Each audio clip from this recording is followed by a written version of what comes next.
The dark green spot on this map of Africa represents Ghana, population 27 million.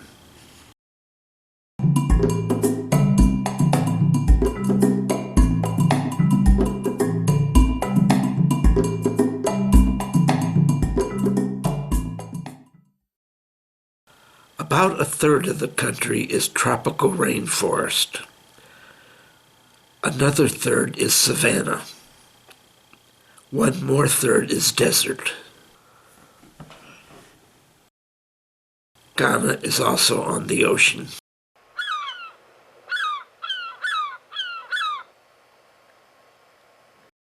Wildlife abounds.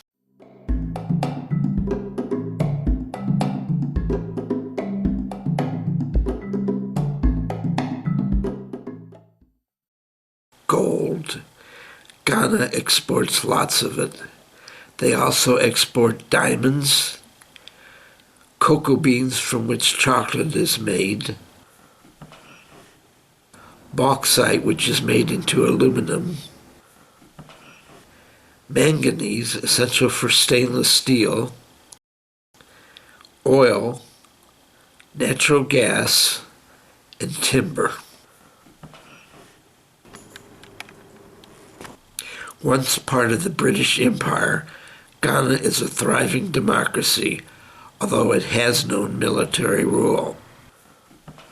And the government has nationalized many major industries. Some residents are well off, but most live in poverty, earning about $2 a day. 70% of the population are farmers.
Let's go back to Falls Village and meet the lovely Juliet Moore, who's visited Ghana on several occasions.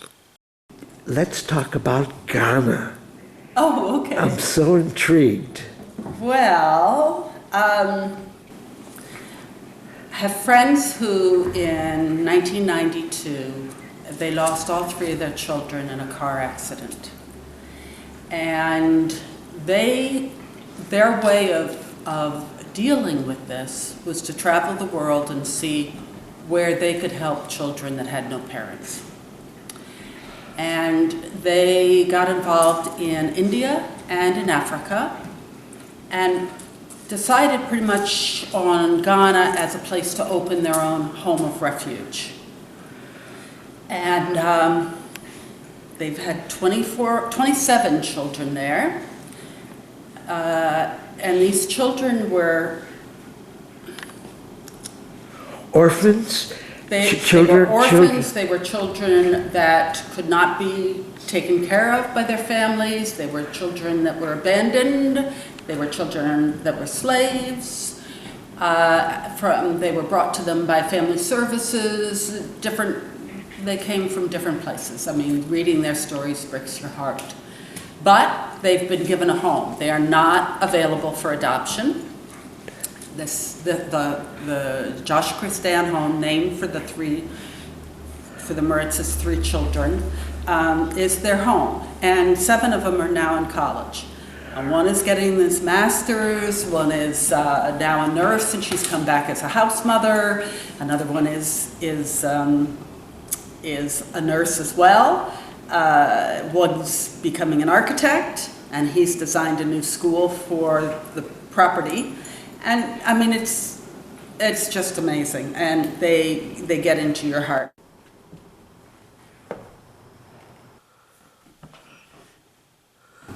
Last January, I went for the first time. And there isn't much I can do. I can paint and I can help with the kids and a few things, but you know, they certainly got into my heart, and the experience in Ghana was overwhelming.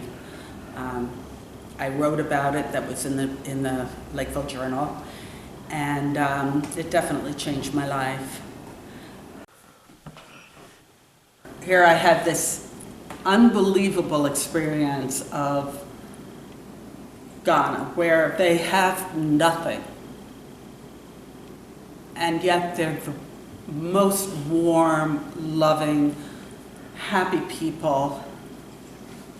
They just humble you so.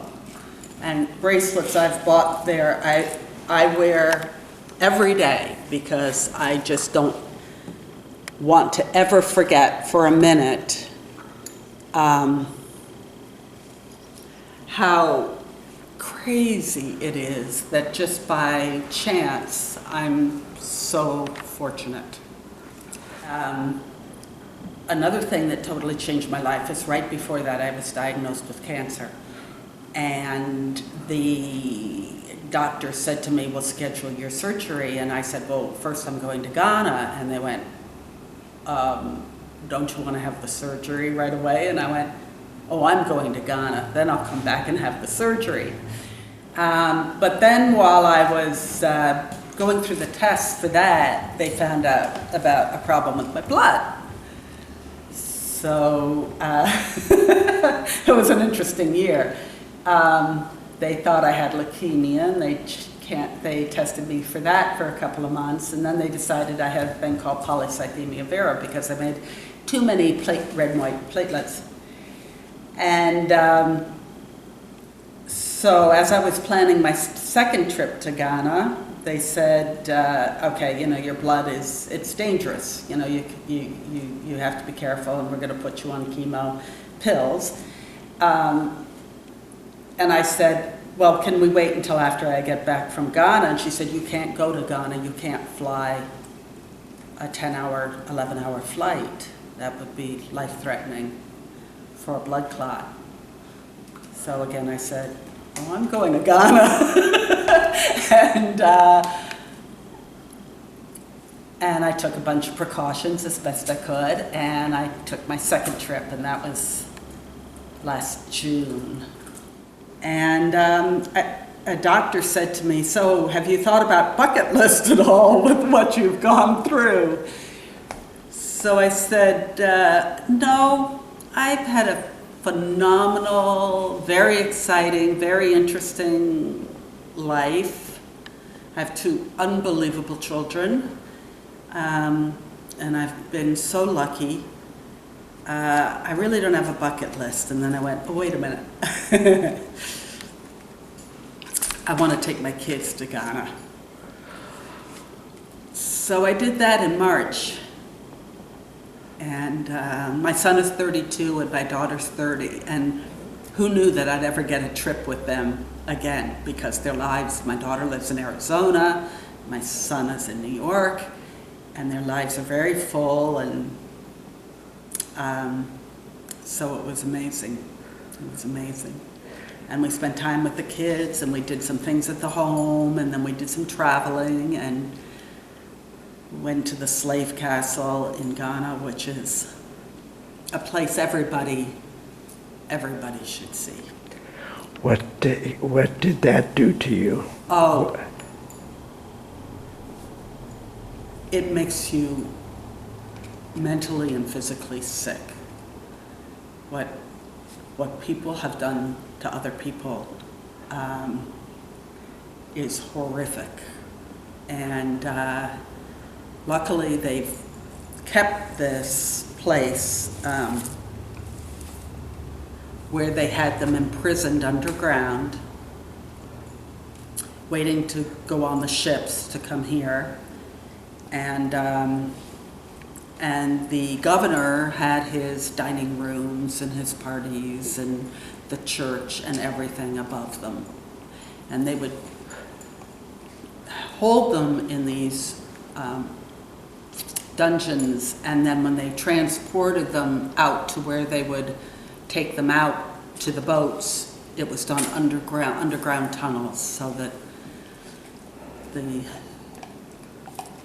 guests and the people up above wouldn't see them.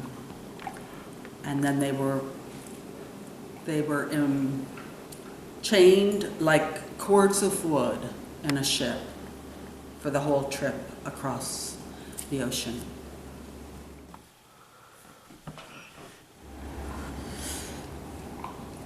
But yeah, it's an incredible experience. In Ghana, there are a lot of places where, in order to have water, they have to go to town with jugs to fill and carry them miles home, and they don't have electricity. And they work very hard to feed themselves day to day. So you don't come home and complain. You sure try not to, and you sure try not to waste. Let's talk about your life. Okay. Where were you born, Juliet? I was born in New York City. Were you really? Uh-huh. My parents came to New York from Colorado as actors back in the 30s.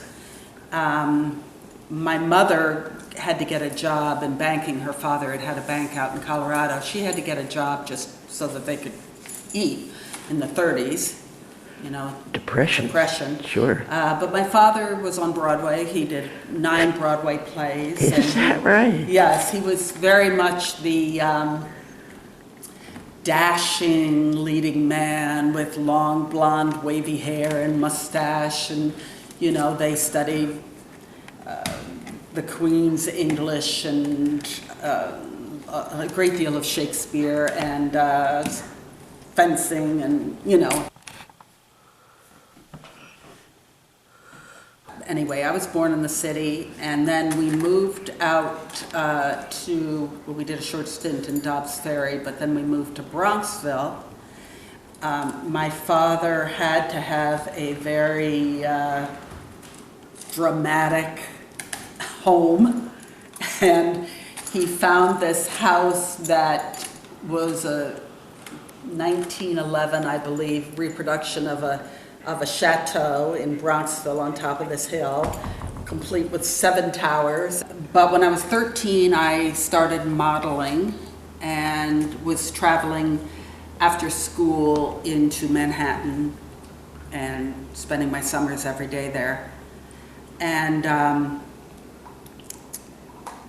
when I was 14, my father passed away. So my mom and I moved into Manhattan, and she wanted to live in a really nice neighborhood, so she got a 1-bedroom apartment. And here I was in high school and sharing a bedroom with my mom, which at the time I thought was just, you know, the worst thing that could possibly happen. But it turned out that she only watched PBS, so I grew up with Masterpiece Theater instead of the sitcoms that my friends watched. And, you know, Upstairs, Downstairs, and Brideshead Revisited, and I, Claudius, and all of these shows were the ones that I watched in high school. And I went to one school there for my junior year, but I had to switch to professional children's school because I had to be able to get out of classes for modeling because it was helping to pay the bills.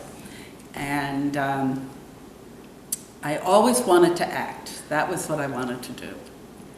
And I went to Emerson College as an acting major. And after a little while, discovered that I was too shy for auditions. I would just get physically sick when I had to audition. I just couldn't do it. And so I went to my advisor and I said, what should I do? And he said, change your major. So I changed my major to dramatic literature, and that's what I graduated with. So I wasn't too sure what to do with that when I got out of school. But I knew I always wanted to be involved with theater or television or something. So I went to work for NBC as first as a page. My girlfriend and I were the first female pages, and that was part of the guest relations department. And by the time I was 22, I was assistant head of the guest relations department at NBC. And then I wanted to be in production, so I got a job with a producer named Ron Greenberg, who was doing a game show called Who, What, or Where. And that was a lot of fun. We worked on production and writing the questions, and that was great. And then that show went off the air, and I worked on development of several other shows. And then I ended up going with Goodson Todman and working on What's My Line and then To Tell the Truth.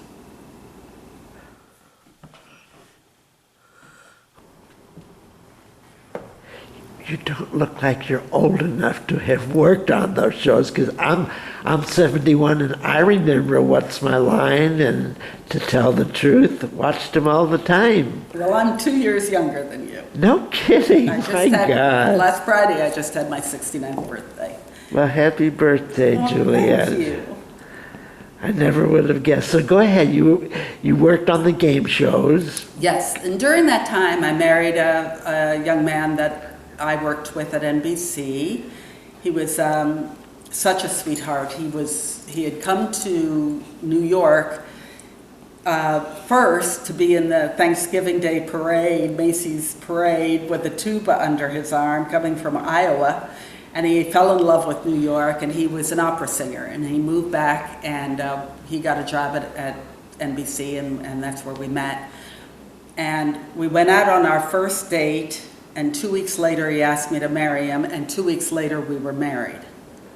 So maybe that's not the best thing to do, but in any case, he was wonderful, and we were married for 3 years, but we were not destined to stay together. So we split up, and then I met Terry, who worked in restaurants, and I worked in a bunch of restaurants, of course, through the years. And he and I decided, we met, and he was from England, and he was here temporarily, but we met and fell in love and decided we wanted to be together. And we decided we wanted to open our own restaurant. And we knew that if we did it in New York, we'd never get out of the city, and we loved the countryside. So we started looking up in the country, and we just fell in love with Northwest Connecticut and the Berkshires. And we spent every single weekend for 2 years until we found the building where we opened our restaurant in South Egremont, the old mill. And at that time, there was virtually no restaurants around. There was an inn around the corner, there was a luncheonette in Great Barrington, and maybe one other place, and then the Red Lion Inn up in Stockbridge. The last time I counted, which was probably 10 years ago, between the old mill and Red Lion Inn, there were 59 restaurants. So it was a completely different world back then. We opened in 1978, and we're still going. You're still going? Yes. Oh, for goodness sakes. It's a fabulous restaurant. It's an old grist mill. And what's the name of it? The Old Mill. Terry was the chef, and I was out front and did the financial part and the training. And we really got busy from the beginning. And then a couple years after that, we bought the building across the street, which was the original mill house to the mill, and restored it. And I opened a better men's and women's sportswear store there. And that was doing very well. But then I got pregnant. And I had been trying for years. And that became a priority. And 3 full-time jobs really were a bit much, you know, between the restaurant, the clothing store, and having a baby. So I closed the clothing store, and we eventually sold that building. And we stuck with the old mill, and then we had a second child.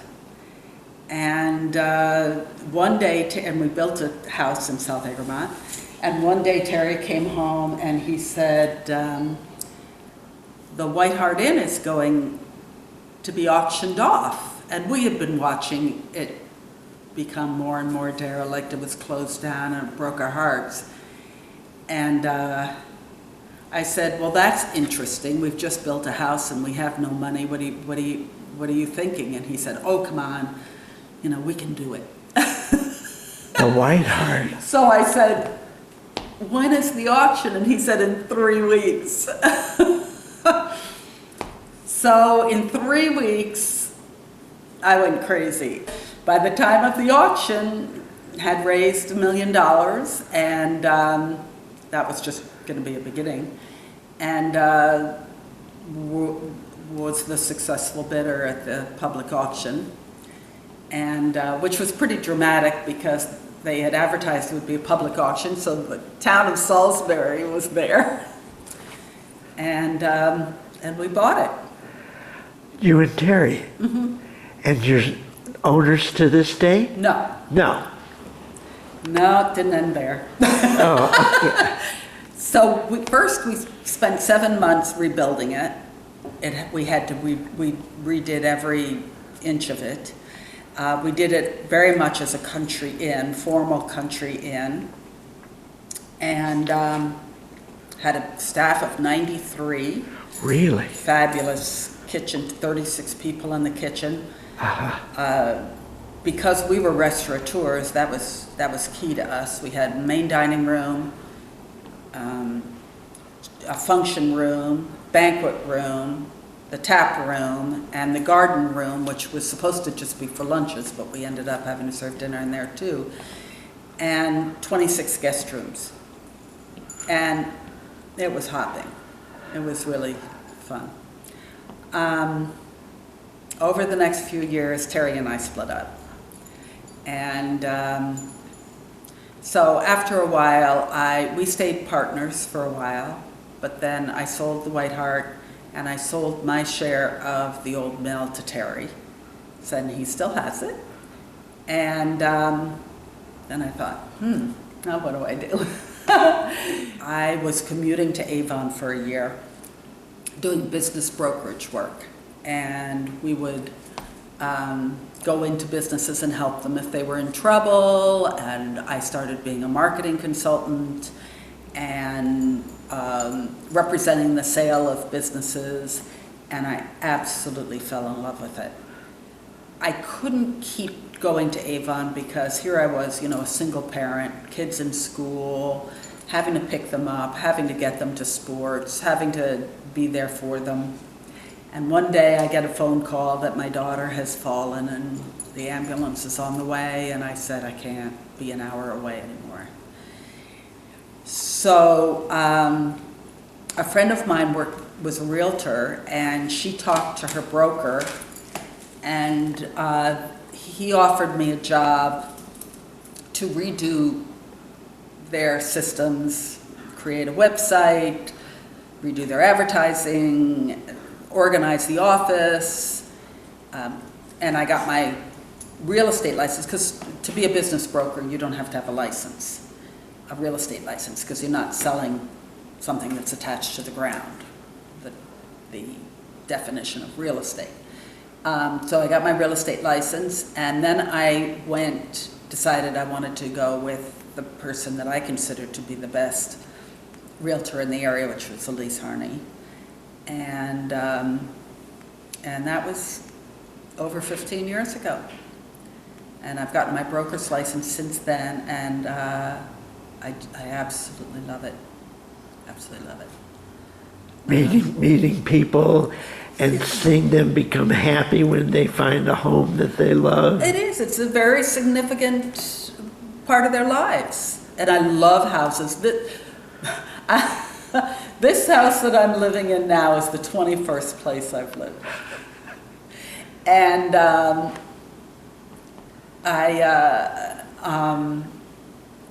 it's very much like the restaurant business.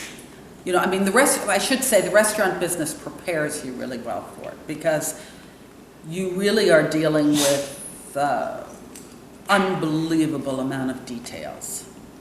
And, you know, you could easily have 8 or 10 properties under contract at the same time, and everyone has a gazillion details going on. You get to know, in the restaurant business, you get to know all these people, but you can never socialize with them because you're working every night. So people I have met in this business have become incredibly close friends. Good. Yeah. And